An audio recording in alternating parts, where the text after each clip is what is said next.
To the drivers' press conference ahead of the 2019 Singapore Grand Prix. Joining us today from left to right, we have Lando Norris, Daniel Ricciardo, Lewis Hamilton, Romain Grosjean and Robert Kubica.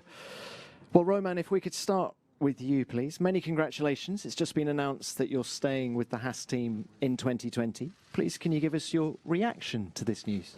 Yeah, good evening. It's great, obviously great news. Happy to be with the team for fifth consecutive season. We've built the story since day one, and feels like the story is not yet over. So very, very happy to carry on with the team. Obviously, this year has been a challenge, but so it's also been a good year in terms of growing up for the team and understanding what went wrong and how we can move on in the future. So looking forward to many more races in black and gold for now, but under the Haas color. You say this year's been a challenge. How confident can you be that 2020 is going to be better? You never really know, but I guess the team has worked really hard and has made some good understanding this year from the drivers' feedback and from what we've seen. I think it's a bit of a similar situation to 2017 to 2018, where 2017 the car was not as fast as we wanted, and then 2018 we obviously had a very competitive car. And I have got confidence that we will bounce back. To which level, you never know, but hopefully to a really good one where we can fight for some fun races. Many congratulations, Romain. Robert, if I could come to you now. While we're on the subject of 2020, is there anything you can tell us about your future? Well, yes and not. First of all, we are looking forward to the next year. I'm looking for different opportunities, but in order to evaluate our opportunities, I had to take the decision that I will not continue more with Williams until this year. So I will stop end of the year with the team, which is a decision which I took, and this opens a bit opportunities for me for the future in different scenarios, and now I will evaluate what is possible. Do you want to stay in Formula One next year? Well, I always say that I took a lot of energy, a lot of time for me to recover, to come back to the sport, and since I joined back Formula One, I would like to stay. I said that this year will be let's say a goal to remain in Formula One, but of course my answer will be yes, but not for every cost. And I think I have to first of all do what will bring me back a bit of joy of racing. Of course, this season has been very tough from performance point of view, but has been also very demanding. Being back in Formula One after a long time is not easy, and especially when you are in a difficult situation we are, but still, nevertheless, I think I have to thank the team for opportunity, and we'll see what the future will bring. Well, good luck with that. Thank you, Robert. Lando, if we could come to you now. It's been a slightly frustrating period for you since the summer break. How easy has it been to shrug it off, particularly the last lap retirement at Spa? It's not been too bad, to be honest. I think as much as I've been annoyed and disappointed, stop it. I gave him 10 seconds. I said you'll start laughing within 10 seconds. I don't want to. Okay. As much as it's been annoying and disappointing, especially Spa, last lap, I was on for my best results. And at the moment, for us as a team, we haven't had the best few weekends in a row, and especially after Monza, running quite a bit in the championship. So, it's been tough for me because when you're on for such a good result, although it's a fifth and it's not a win and so on, for us and for myself, it's still a big achievement. So, a little bit annoyed, but in the end of the day, I think we've still been working hard. We've shown at points what we can do. We struggled in other areas, but in the end of the day, it happens. It wasn't in my control. It wasn't in my engineer's control. It was just something that happens in Formula One. So just have to move back. And looking ahead to this weekend, it's your first experience of the heat and humidity of Singapore. How have you been preparing for it, and what can we expect from McLaren this weekend? I mean, personally, I've been here maybe a bit too long, but I've been here since last Thursday. Not for any reason in particular, apart from just getting used to the place, cycling the track a bit, getting used to the temperature, the humidity, and so on. Everyone says this is the toughest race of the year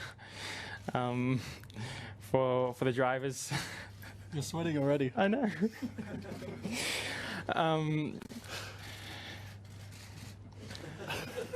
Everyone says this is the toughest race for the drivers physically, for the concentration you have to have on the track, and then in combination with the heat and so on. So, yeah, I've done everything I can training-wise, but I'll find out on Sunday. Apart from that, with the The car? with the car, I don't know. I think I want to be hopeful and say it's going to be better than Monza, because Monza I don't think was the best for us, even though Carlos qualified well and so on. I don't think it was the easiest track compared to some of the others. So I'm hoping this weekend we can be a bit stronger, although at the same time I think we all know it's still going to be quite a difficult one. Okay, well, good luck with it. Thank you, Lando. Daniel, if we can come on to you. You scored your best result for Renault at Monza. Was that result the shot in the arm that you needed? I don't like needles, so normally I don't like a shot in the arm, but it was definitely good for us. I think, yeah, it'd been a while since we got like a big result like that. I think obviously Canada was the standout in the first half of the year. I think Spa was a pretty positive weekend for us up until, you know, the start of the race, but I think we were on for a decent result there. But then, yeah, to back it up in Monza, and both cars to do it, it was really good. Definitely strong from the start of the weekend, and yeah, I mean, obviously it's nice as a driver to get the result, but definitely the team, you know, for the team to get that, I think they'd been craving a strong result, you know, from both cars as well, and to get us back in the points, or in that points battle that we're in. Obviously McLaren were running away with it. We made some good ground. So yeah, that was good, and I think I made an emphasis after the race to really kind of tip my hat to the engine guys, you know, especially the guys in, you know, working on Renault in Viry, to get a big result like that on a power circuit. You know, not many would have predicted that, especially the last few years. So to come out there and do it in Monza, I think was a big pat on the back for them. And looking at this weekend, you have a good result. You've had good results in Singapore with 4 podiums. What about the car? What can we expect from you here? I think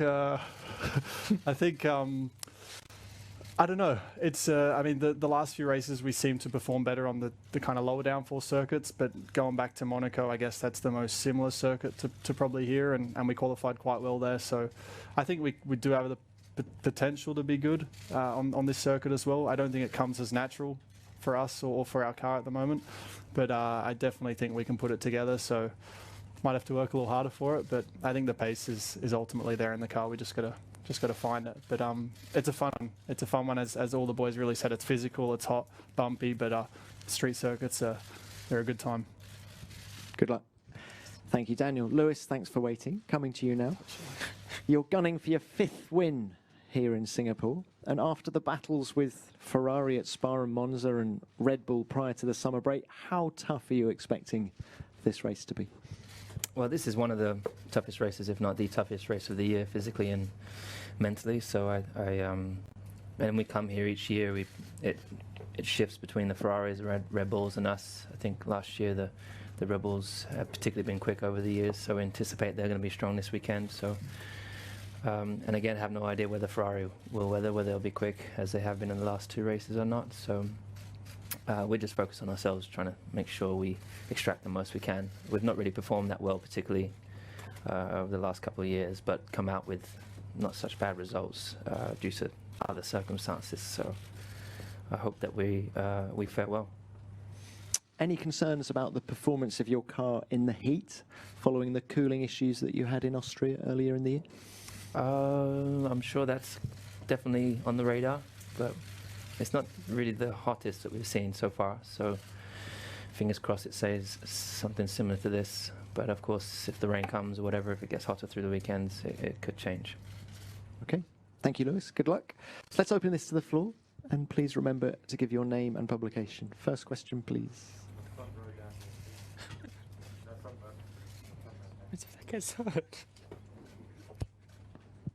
Préférez l'équipe. Question to all of the drivers. What are your thoughts on the new way stewards are dealing with hard racing?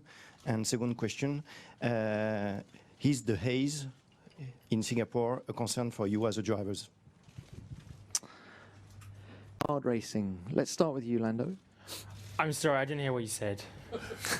Do you mind repeating it? The first part. I heard the second bit about the haze. The first one is hard racing, the way the stewards deal with it. I think they dealt with it fine. To be honest, I haven't seen everything from what happened between Lewis and Charles in Monza, but I think it's fine. I don't think. I mean, compared to some other categories, you get a lot more racing than we have had in Formula One, or let's say in past few years have been. This year's maybe a little bit better, but when we get a chance to race, I think it's better. We just, everyone says it, but let us race, and we can have some battles. And if a bit of contact comes every now and then, I don't think it's the end of the world. I think that's sometimes part of it. Obviously, you do have to look into it, and if it's anyone's blatant fault or anything's done intentionally, then that is unfair. But I think the chance of us just racing, having fun, I think that's part of Formula One. So from my side, that's fine. The haze, I don't know. I think it's fine. You look a bit funny. Yeah, You've I been feel here it. for days. I've been the longest out of everyone, I think. So if anyone was starting to be ill and not feeling good, I think I'll let everyone know. Daniel. On the racing stuff, actually, I think Lando covered it very well. You know, I think if there's a little bit of there's a bit of touching, and then there's kind of just pure like dirty driving or dirty racing. But I think a little bit of I mean, obviously I saw the replays and that of Monza. It was certainly tight and a bit on the edge, I guess, with giving room and whatever. But So, Dan, are you referring to Lewis and Charles when you say that? I think so. I think that was kind of where the question came from, right? You were looking at Lewis the whole time, so I figured it was about that. It's a tough one, but look, I think Lando covered it well. It's if we remain kind of with a certain level of respect, it's fine.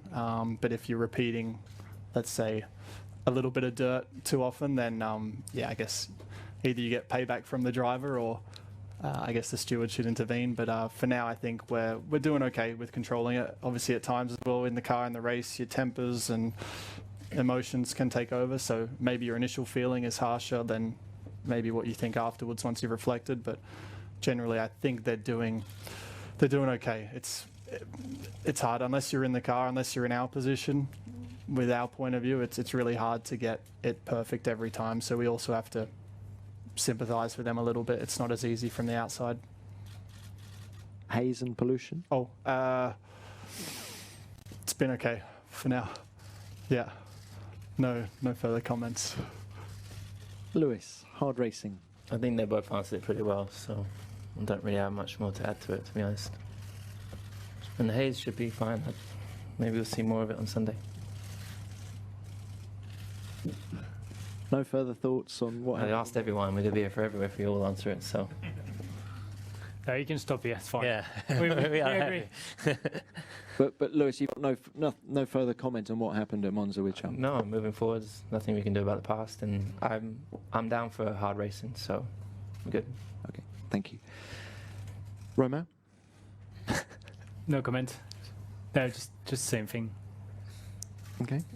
Robert, Yeah, anything to add? exactly the same. I think what is the most important is consistency, and that's it. Okay, let's move on. Next question, please. Dieter Rankin, Racing Lines and RaceFans.net. Robert, you say you took the decision to pursue other career opportunities outside of Williams. Was Orlan involved in this decision? And also, are you looking at simulated positions next year with Formula One teams?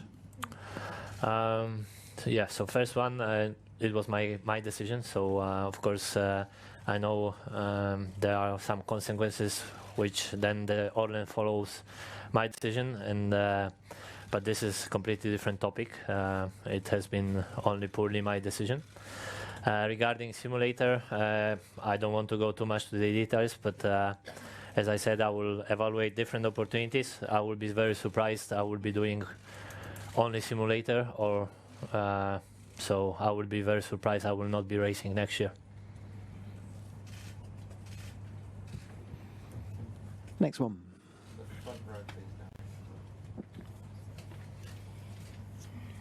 Scott Mitchell from Autosport. Robert, how proud are you with the job that you did to get back into Formula One, and does that sort of outweigh how this year has gone into the other four? You know how hard it is to be an F1 driver, to be at this level. How impressed are you that Robert got back to here, and what do you think F1 loses by him not being on the grid next season? So who answered? I forgot initial bit.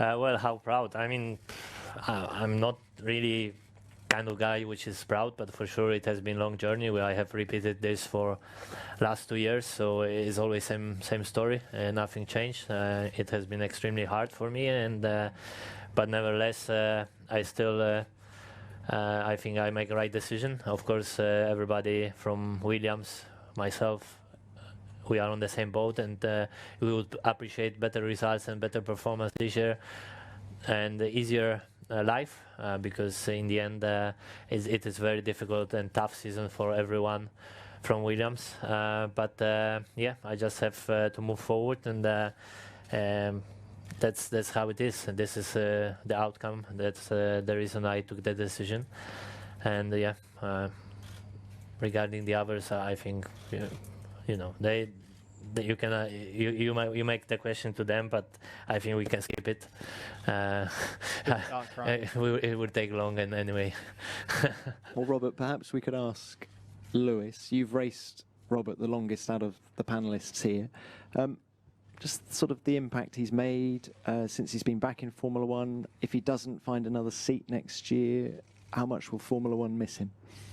It's definitely put me on the spot. Well, I've known Robert probably the longest, I would say, and we started racing together in go-karts, like 1997 probably? Yeah, 98.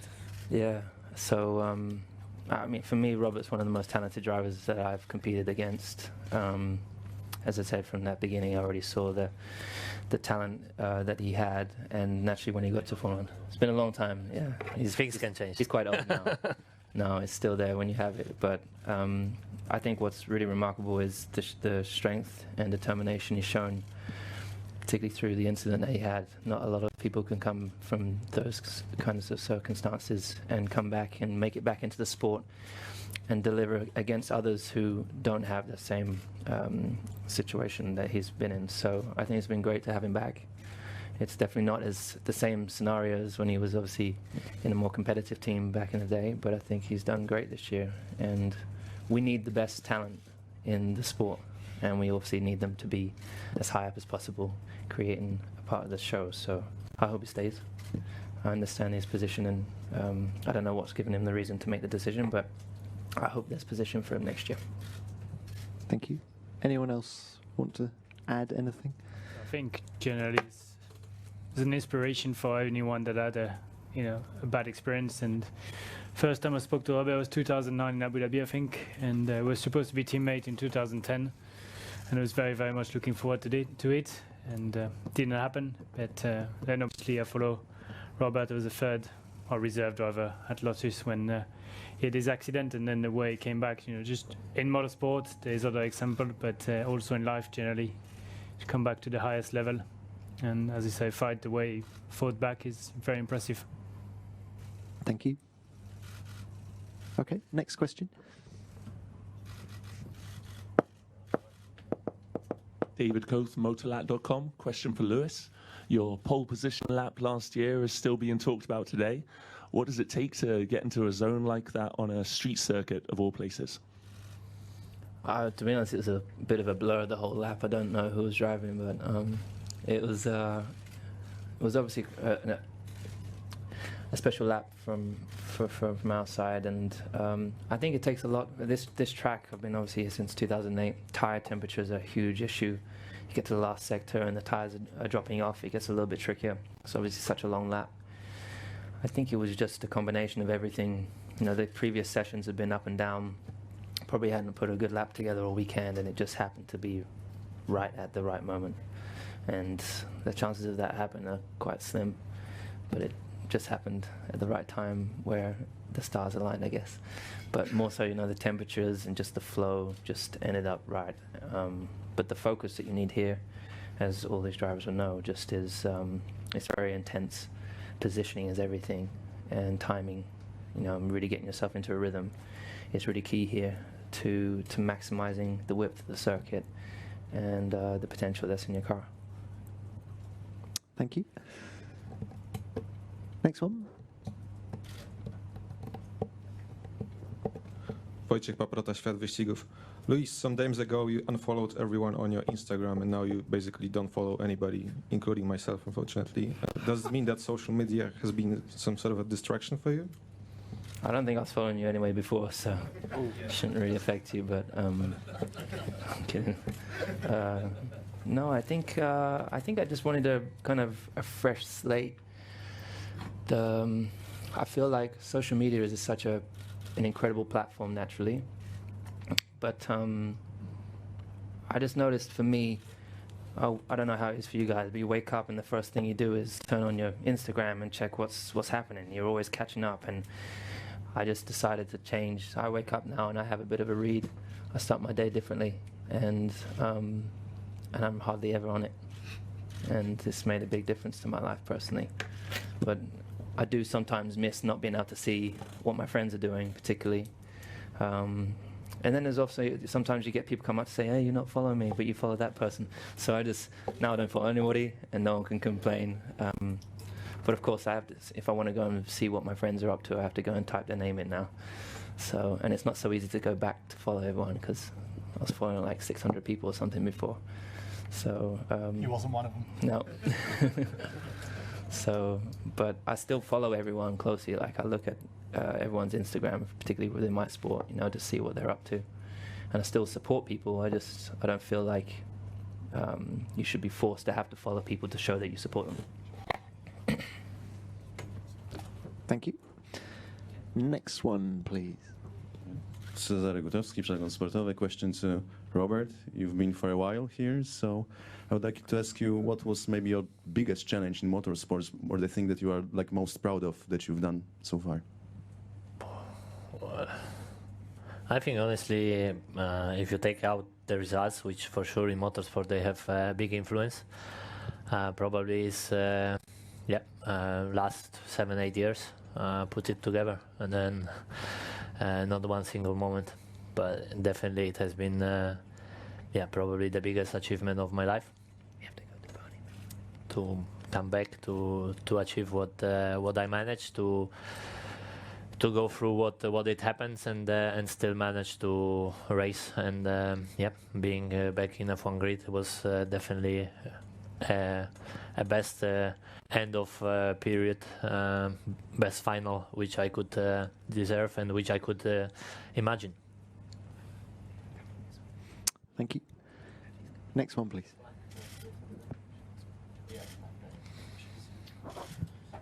Ben Hunt from The Sun. Bit of a boring question alert, but for Lewis, please. We talk about the haze. I know that everyone sort of brushed it under the carpet a little bit, but what sort of measures are in place for feedback to you, just how important that air quality is? When you've got locals saying that, you know, it's approaching dangerous levels and it's quite significant for them as athletes, I just wondered how you safeguard yourself. Do you have special filters on your masks, or is there anything that you can do, or do you just put your faith in the FIA and just assume that everything's going to be okay? Honestly, I've not. We all have doctors on hand, so it's not been brought up as an issue for us. But I am conscious of it. Naturally, I don't know how it's for the drivers, but you blow your nose after a race, dirt, soot comes out of your nose. You know, you've got the carbon that you're breathing in. So, clean air is naturally an important part. I've been told not to go for runs, for example, outside because it won't be great for me. So, but I don't know how that's going to impact us in the race. But I think over tonight and tomorrow, I will be speaking to my team. There's not really a lot that we can do. We can't have anything else, particularly in our helmets. So it is what it is, I guess. Thank you. Next one. Michael Butterworth, Xinhua News Agency. To all the drivers, but maybe particularly to Roman, because we haven't heard much from you yet. Next year, Formula One goes to Vietnam, which is not a country with a long history or tradition of motorsport. Do you feel that Formula One should continue to go and expand in new destinations like this, where they perhaps don't have a history of motorsport, or should the sport continue to focus on the traditional heartland in places like Western Europe, for example? It's a good question, and I don't have the answer. There's definitely tracks that you want to keep racing on, and that have a lot of history. But also some tracks that have history didn't have any 10 years ago, like Singapore. Now everyone thinks that Singapore is normal race, but it's only started in 2008. So I don't know. You can have a lot of thoughts. Obviously, a number of races is limited by the human factor. Should we do 1 year more in Europe, 1 year more outside Europe and mixed? I don't know, but obviously there are tracks where you want to race, and there are those tracks where you want to race also. So I don't have the answer. Lewis, old versus new? It doesn't really matter what I think. I think it's great. It's been great to have new circuits. I think keeping the historic ones where we have the biggest following, because those are the people that really, when you go to Italy, for example, that crowd that really makes the atmosphere. If you go to the UK, for example, so we have to keep those. Losing Germany, I think, is a bit of a painful one, for example. But I think adding new circuits, I think it's good to go to new territories for sure, to expand our reach as a sport. I prefer that they do a street circuit that can maybe be taken down. It's only temporary, rather than, for example, India, where they built that beautiful circuit and we don't get to race there anymore. And yeah. Daniel? I mean, selfishly, it's nice to go to new destinations. It's a chance I think we're quite privileged to have this job and to be able to see new parts of the world. It's sometimes an excuse to go and check another place out. So from that point of view, it's actually always exciting for me, because I know that I probably wouldn't have traveled to all these places as a holiday destination if F1 didn't take me there. So I've discovered some pretty awesome places around the world through the calendar. I've never been to Vietnam, so yeah, I'm excited to go there. And yeah, it's a chance to open, new fans up to the sport and give, I guess, a new crowd an opportunity to see what it's like. So right now, I don't see the downside of it, not at all. Thank you. Lando? I think they've covered it all. Robert? Yeah, I think has been said everything. Okay. Next one.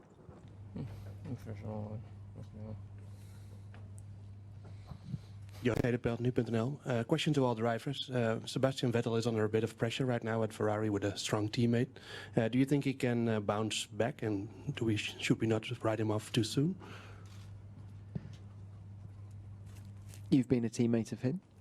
Yeah, I think, yeah, absolutely. I'm probably a decent one to answer for it, because it's in times a similar position to maybe where he was in 2014, and he bounced back. I think second race in 2015 he won, I think, in Malaysia from memory. So he definitely has the ability to bounce back, and all it's going to take is one race, and I think it's just been a bit of an effect as well. Obviously it probably started, I'll try not to speak for him, but at least from the outside it probably started in Canada. Obviously with the controversy there, it could have been his first win of the year, and that could have, if that got done differently, that might have changed the whole outcome of these next few races. So you never know. In the past, he's always been strong here in Singapore, so this could be the weekend for him that he does turn it around. But yeah, I think it's just he's one race away from turning it around. you know, obviously there's a lot of things to deal with in this sport, especially when you're at the top. It's not just talent anymore. It's pressure. It's headspace. It's where you're at in your personal life and all this. But you don't lose your talent. So can he still drive very fast? Absolutely. And I think he's just waiting for that weekend to put it all together and get himself back. But it could very well happen this weekend. Lewis, anything you can add? I think Daniel answered it really well, to be honest. Anyone else? No? Okay, next one.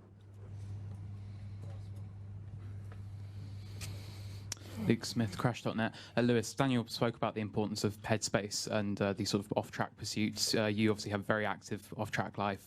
How important are things such as your fashion line and things like that to, I guess, energizing you on track as well and contributing to your performances? Well, I mean, if I didn't have those, I'd still be driving the way I do.